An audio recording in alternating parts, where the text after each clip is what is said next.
শিক্ষিতের হার বাড়ার জন্য, আমরা একটা শিক্ষাকে উন্নত করার জন্য, প্রতিটা ঘরে ঘরে শিক্ষিত সুশিক্ষা জন্ম নেওয়ার জন্য, লেখাপড়া করতেছেন তারা উৎসাহ করার জন্য আমরা প্রতি বছর বিভিন্ন আমরা তাদেরকে শিক্ষা সামগ্রী বিতরণ করে থাকি।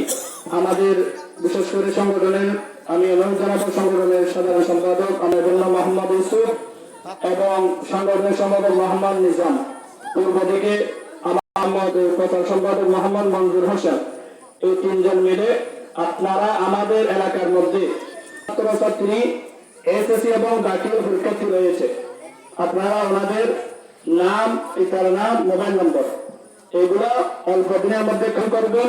যেহেতু 23 তারিখ দাখিল পরীক্ষা, এসএসসি পরীক্ষা 21 তারিখ এসএসসি এবং দাখিল পরীক্ষা, তার পূর্বে ইনশাল্লাহ আমরা চেষ্টা করব তাদেরকে শিক্ষা সামগ্রী বিতরণ করার জন্য। আমাদের কমিটির পক্ষ থেকে সবাই খুশি আছেন ইনশাল্লাহ?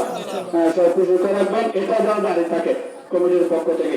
এই কাজগুলো করলে এলাকাবাসীরও লাভ হবে, আমাদের ছেলে মেয়েদেরও লাভ হবে, তারা লেখাপড়া করার জন্য উৎসাহ হবে।